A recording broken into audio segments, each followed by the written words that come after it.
a little bit of hip hop. Recently, Okay. just some stories that have popped up lately, have been going on in the past. But we're coming up on the year anniversary of the Nipsey Hussle death. He was shot and killed by someone from his own neighborhood. In your opinion, how could something like that have been prevented, if it could have been prevented? I would say no loyalty, because if it was, it couldn't have been no way they could have got that man to do that. I wouldn't give a fuck. They was homies. They said the guy was telling it, but if so, and he knew that, and he knew he wasn't welcome around there, why go there? Why go there? Yeah. How'd you guys? I don't heard so many stories about that. Huh? Oh no, go ahead. Keep going. I didn't hear you. No, I said, how did you guys take it down there in Little Rock when you heard of this passing? I mean, people was fucked up. It was people from Little Rock went out there to his memorial. All my people are from L.A. Okay. From South Central. Yeah, from South. They there now. So a lot of them went. There's a few people from Little Rock went. It was a trip. A lot of motherfuckers was fronting because other people were. I had always listened to that music. One thing, he was a Crip, and I got some homies from his neighborhood that I know. Okay. Mm-hmm. Okay. Now, speaking of going to other cities and you being a musician yourself, New York Crip rapper Pop Smoke was recently killed in L.A. I'm sure you know about it. Not just in LA, but in Hollywood Hills, which is kind of unheard of. But what are your thoughts about how rappers with gang ties should move around while they're, in another state? I mean, me, myself, I would move, but I wouldn't be into it with nobody if I'm making money like that. I wouldn't have time. You understand what I'm saying? But he slipped and let his location be known. You can't be slipping. This shit is just like the streets. It's just the industry. And you got real motherfuckers that's rapping and about that shit, and they got motherfuckers that's with them about that shit. So you gotta have motherfuckers with you about that shit. I don't know really about the Pop Smoke situation. I really don't. But you gotta be on your P's and Q's. If you know you make it in your town and these motherfuckers hating on you, you got to go. You got to go. Some motherfuckers can't leave the neighborhood. Well, why do all that shit to get out the neighborhood and don't leave it? That's crazy. Mm-hmm. That don't make sense to me. I'm working my ass off, hustling, struggling, and doing all this shit to get out the neighborhood. And once I get on the level I can get out, I don't go. It's just like a motherfucker saying, okay, you're free to go, Mr. Craig. Your time is up. Your jail time is up. And I said, nah, I'm good. That's crazy. Yeah. There's always been he's a New York Crip rapper, obviously. There's always been kind of a differentiating factor between the way West Coast Crips bang versus the way East Coast and even like Midwest bang, where they ride the 5, ride the 6, that whole thing, and then align themselves with, the folks or the GDs or whatnot. How would you say Little Rock is more along the lines on the West Coast, the way they do their thing, or the other way, or is it a mixture of both? Nah, we was raised by the West Coast. Mm-hmm. That's what I thought. Yeah, we was raised by the West Coast. So I don't know nothing about all that number and 5s and 6s, and it's Crip or it's blood. Mm-hmm. And that's it. It's neighborhood or it's gangster. Or block. You know what I mean? But all them going up on the numbers and claiming Crip or blood, I don't know nothing about all that. That shit crazy. Mm-hmm. You mentioned neighborhood, block, and gangster. Which one is Wolf Street Crip 23rd? Which one are they aligned more with? We run up on the neighborhood 23rd, dude, because 5-9 East Coast is neighborhood. We're offspring of them. Okay, gotcha. Mm-hmm. All right. Yes. Just a couple more questions, man. Then I'll let you have the rest of your night to yourself. But I want to know what your thoughts. Okay. Yeah, I want to know what your thoughts on Tekashi 6ix9ine are, just in general, on the whole situation. I plead the fifth. I don't know. I don't know nothing about that man's situation. I don't even listen to his raps. I wasn't even looking at that shit they was talking about for him telling it or none of that shit. It didn't have nothing to do with Wolf Street, so I wasn't fucked up about him. You know, it makes it out okay. Yeah. Hey. Fair enough. What are your thoughts in general on rappers who join gangs or align themselves with certain gangs after they become famous, after they have millions? You know, like Chris Brown aligns himself with Fruitown, Soulja Boy aligns himself with Fruitown. Like, even goes back to Biggie aligning himself with Southside, Crip, and Tupac aligning himself with MOB. What are your general thoughts on rappers who do that? Busters. They're busters. That means you got money, now you want to hide behind a gang. So when you come to that city, you feel you don't got to check in, type of shit. How you can hire them to go on the road with you, type of shit. If you wasn't banging when you was young, why start banging when you get in your 20s and 30s? That's ridiculous. That's just like I was saying. If you trying to get out the hood, but now you going back to a neighborhood to join a gang? That's fucked up. That's fucked up. Yeah. Would you say extortion is involved? I plead the fifth on that. I don't know. I don't know. Hey, I like how you keep it real, man. Smart dude. Who knows? Well, shit, I want to give you a chance to talk about your music. We're going to play some of that as well. Okay. What got you into music? What's happening with the music? Well, right now, Little Rock is kind of overlooked with the music scene. There's so much talent, it's ridiculous from my age on down. And that banging in Little Rock, it fucked us up in a lot of ways, man. Because a lot of people don't want to come down here and fuck with us.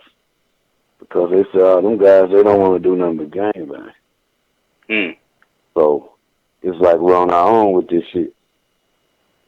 So, whoever make it out first to put the city on the map. Who are a couple names that you could think of off the top of your head who are putting it down at Little Rock? Off the top of my head, I got a nephew named Poppy G. And he's winning these rap battles that they go from different state to state. He's winning the rap battles and shit. He's a cold piece of work. Well, there's a guy named Graham. I like him.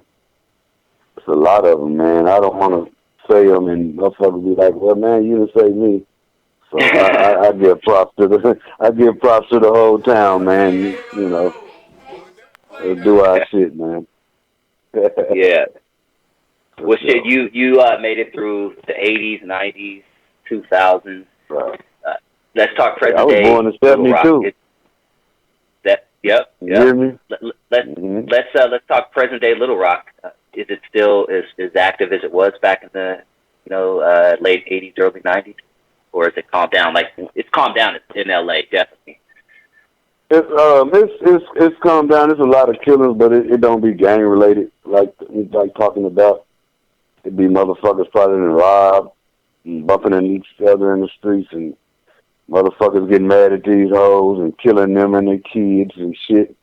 There's been a lot of that going on. Police killing us, leaving us for just a bunch of that type of shit right now. Before it's the gangs, nah. They on a whole lot of gang shit, but they just repping. Ain't no motherfucker just warning. I feel like the Little Rock police, even going back to the 80s, the 90s. I feel like the Little Rock police were probably some shit to deal with. I bet they were fucking you guys up like crazy. Who, the police? Yeah. You said the police? Oh yeah, they had a gang task force, man. Man, they used to They catch one of us walking or slipping up, make us get in the police car and drop us off in an enemy neighborhood, vice versa, dropping them off in our neighborhood. And if we see them do it, we'll get that motherfucker a pass. And I tell them to get the fuck on. It really depends on who in the park or where they get dropped off at. Yeah, that's fucked up. They did drive-bys, my nigga. For real. Man. Martians do drive-bys on us. You know what I mean? Put on red rags and do drive-bys through the hood. Yeah. I'm sure a lot of N-words were flying around. Yeah.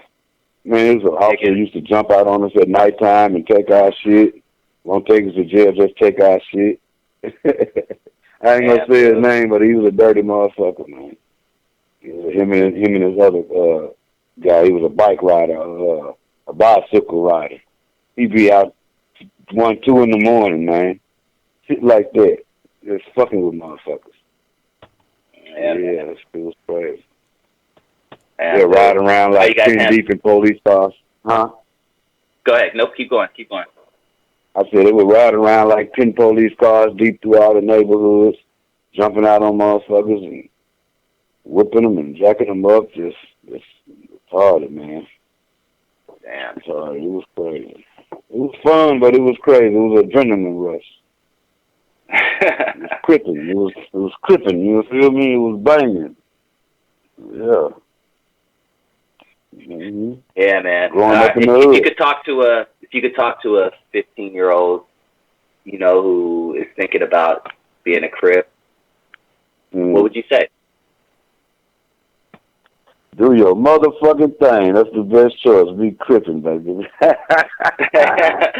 Come on to do straight. Come on the 23rd. We looking for a few good men. Keep this shit jumping. Because when I'm gone, there's going to be another motherfucker just like me. Yeah. Yes, sir. So where can we find you, man, and where can we check out your music? Oh, I got to get my platforms up. Right now, I'm just really just placing some of the songs on Facebook or whatever with little picture videos I'll be making.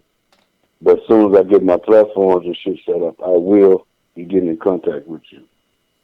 Yeah, sounds I don't know how to do all that shit right now. Maybe you can help me. I don't know, you know. Maybe you can help me. I don't know. Yeah, hey, let's get together offline, man. I'll definitely help you out. Okay. All right, man. Good. All right, dude. Hey, thanks, man. It's been a pleasure, homeboy, and you have a safe night. I'll be talking to you soon, all right? All right. All right, man. Peace. All right.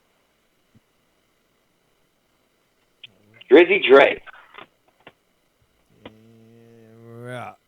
What's up? How you feeling? How many dabs have you taken so far? I took one big dab of the Sweet Life extracts, and it killed me, man. I was dying in the beginning, man.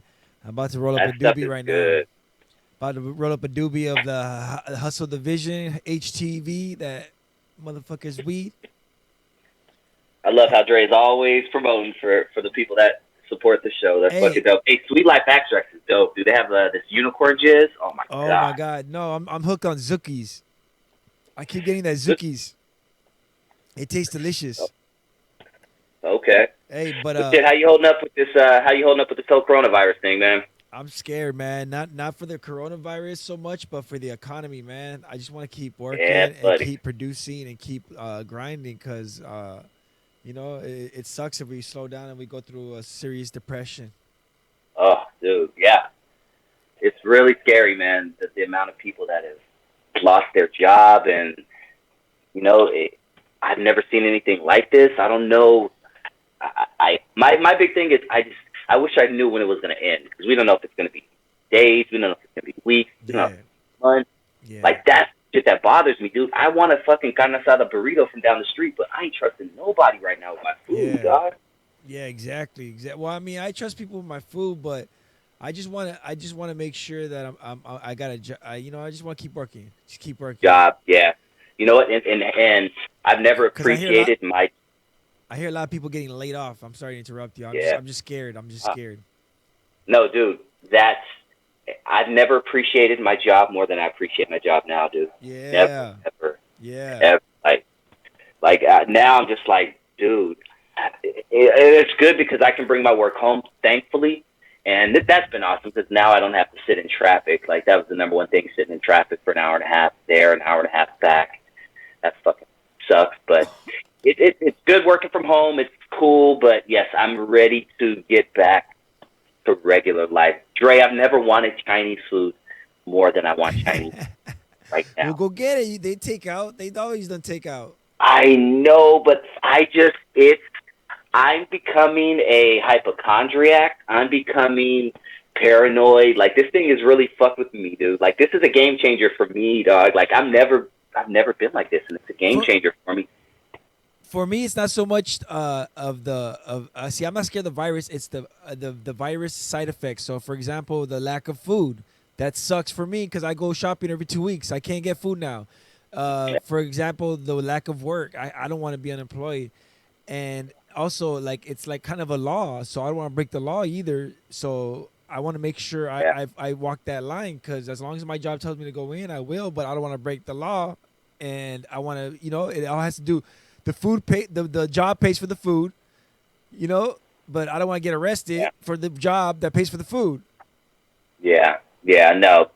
It's just keep that income coming in. That's the number one thing. Thankfully, we can still do this every Thursday, and you can still do it with every other show, Monday through, Sunday. There's a lot of people who can't get this outlet out. They're just stuck. They're stuck in the house with nothing to do. Dre, I guarantee the divorce rate is about to skyrocket. I guarantee divorce lawyers are going to see a spike in business, dog. It's funny you mentioned that because I heard recently on the radio that divorce inquiries are up like a lot, not just a little bit. I called it, and it's only been a week and a half. Motherfuckers are already like, God damn, I can't stand this bitch. Yeah, I think I heard it on the Breakfast Club, as a matter of fact. Yeah. That's hilarious. It was crazy. It's hilarious. And I was like, damn, these people didn't love each other to begin with. Yeah. You can't spend.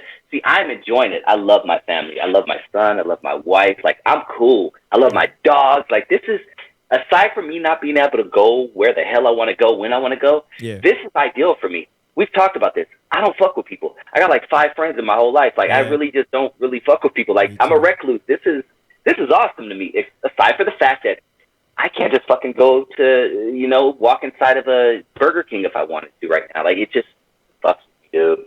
It does. It really does. Well, like same thing for me and my wife. We're our best friends, so it doesn't bother us, and we have plenty of property now. So, I mean, we're good for now before the apocalypse comes and we don't have any property left. But what I'm saying is it's scary for a lot of reasons, but I'm glad that I am able to do most of these shows. I've had my issues, but so far I've been able to overcome them. How did it sound? How did it sound good to you? Sounds perfect. On my end, it sounds great. Aside from the shitty phone connection we had with our guests earlier, it sounds like me and you. It sounds perfect. Yeah, so, he had a weird phone. I apologize. Yeah. No, you don't have to apologize for it. He had an Obama phone. It's all good. No, I don't know. We're still live. Hey, but you know what I do kind of like is I noticed during my Instagram, bitches haven't been posting selfies lately. Those roots are starting to grow in, Dre. They can't go see their eyelash girl. They can't go see their nails. Their bitch does their nails. You know how many times I would scroll through Instagram, Dre, because I follow a lot of hoes. You know how I would scroll through, and it'd just be like 8 random bitches showing their nails. Got my nails did. I have not seen that in a week, and I love it. I have not seen bitches posting, I just got my hair did. Like, none of that, because their roots are starting to grow in. They can't go get their shit done. Hey, really, dude, there's going to be a lot of ugly... No, I'm just kidding. Oh, yeah. No, natural. We call it natural. Bitches, what's that saying? I woke up like this. Yeah, we going to see what you woke up like now, bitches. What sucks too, because it doesn't even if you get out, it doesn't matter if you can get out because the salons and barbershops are closed. Yeah, that's the thing. So, everything's closed. This is crazy. Like, it's crazy. And I remember my dumbass went to New Orleans. Yeah. Yeah, you did go to New York. What the fuck? All right. So I passed the threshold. I didn't get symptoms. I'm good. Like, I didn't bring it home. But for 2 weeks straight, I was like, remember like back in the day when we were whores, we were slut banging and everything, and we would take AIDS tests. Hopefully you did. I don't know. You probably never took AIDS tests. Yeah, I've done one. when I was younger, I used to take AIDS test, and you knew you fucked a bitch like a month ago, like that's fucking dirty and raw. You're like, so until that AIDS test comes in negative, you're like kind of a little bit freaking out, right? You're like a little bit like, oh, and then it comes back, and you're like, yes. That's how I was when the 2-week threshold passed, because I'm free. I've been quarantining myself. I've been fucking with people. I've been chilling. So I just felt like I was waiting for that AIDS test to come in, dude, and I passed. But New Orleans, Dre, they didn't give a fuck. It was packed, dog. It was packed. Yeah, and that's the problem. That's the problem. It was packed all the way up to this week everywhere, and now there's videos. I seen some videos that people are posting online of tanks rolling through the neighborhood, and they're saying that's just extra cargo going to Riverside, some shit going through L.A. from Ventura, but we don't believe it. See, and here's the deal. We could have prevented, us as human beings, Dre, we could have prevented the government from telling us what to do. Yeah. See, first the government asked us, hey, guys, don't go out. Just, hey, let's see how this thing rides. Just chill for a minute. Just sit your asses down, just for a couple weeks. Sit your asses down. Yeah. Fast forward, now 3 days ago, like you said, now they're enacting, now like they're telling people you can't hang out in the skate park, like you can't hang out in a random, you just can't hang out, and you cannot loiter outside, dude. This is like 1942 Germany, and it's because we didn't fucking listen, and I'm including my own ass, who decided to go to New Orleans during the pandemic. Yeah. Stupid. I will never and I didn't take it serious, right? Like back then I was like, it was still joke. It was still borderline joke to me. But once I got to New Orleans, for whatever reason, like the news was on when I got into my hotel, and that's when I started freaking out when I was in New Orleans. Oh shit! Really? What the fuck did I do? So Why am I here? How many days were you there? We were there for 3 days, so from Thursday to Sunday. But it was literally when. This is why I brought New Orleans up, because it was when, and I remember this specifically, when I got to New Orleans, it was 1,200 people had coronavirus in America. 1,200 people.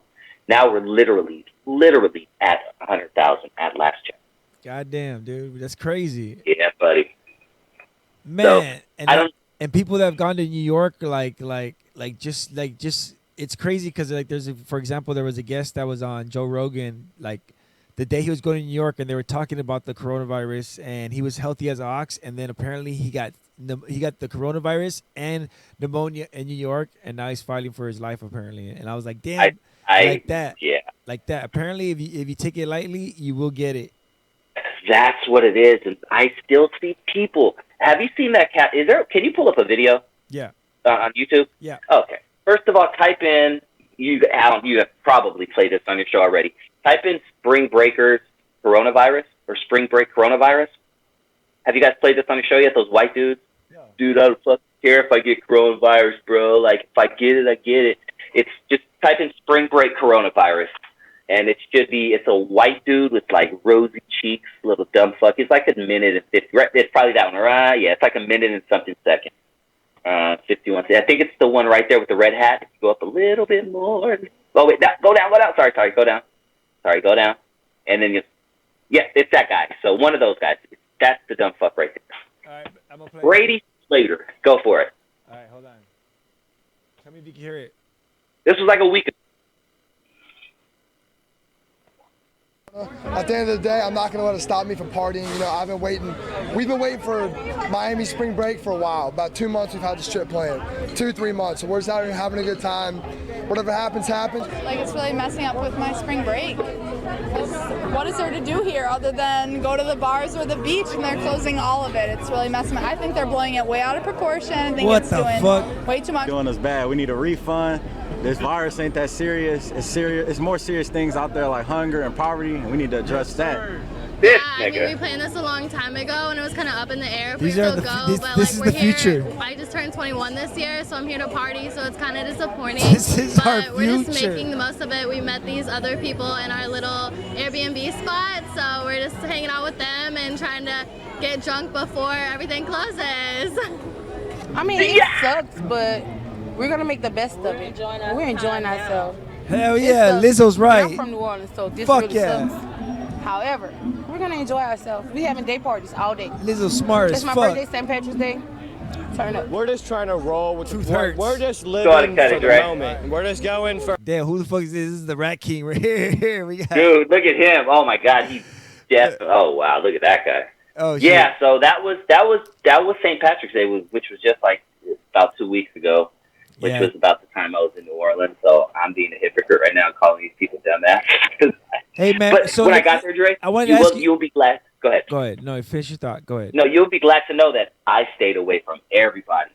Man, Bourbon Street was packed. Me and my wife like 2 prostitutes instead of 1? We walked away. I said 2 prostitutes instead of 3? No, you know what? You know prostitutes are spreading that shit right now because pussy doesn't stop.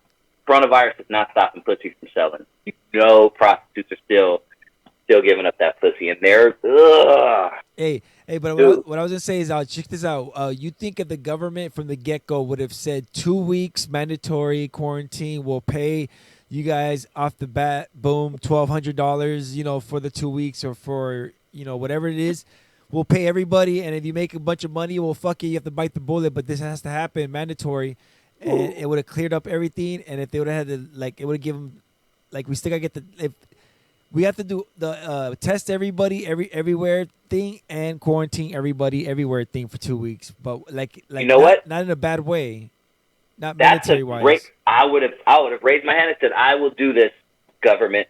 That's a great idea. And hindsight is always 20/20. I don't know if anybody thought this thing was going to be as big as it was, but I think that would have been great and make it mandatory. And if you are outside for whatever reason, you don't get the money or something like that. You know what I mean? Yes. I don't know. How would they? That would be tough to enact, but I like that theory.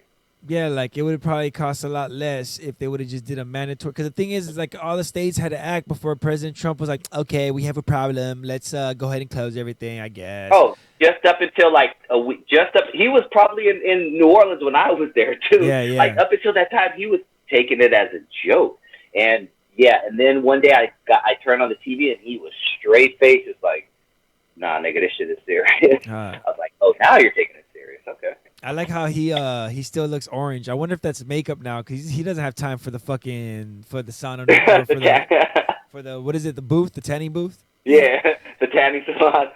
Yeah, all the tanning salons are closed. I haven't seen bitches outside because they're probably so pale right now because they can't go to the tanning salon.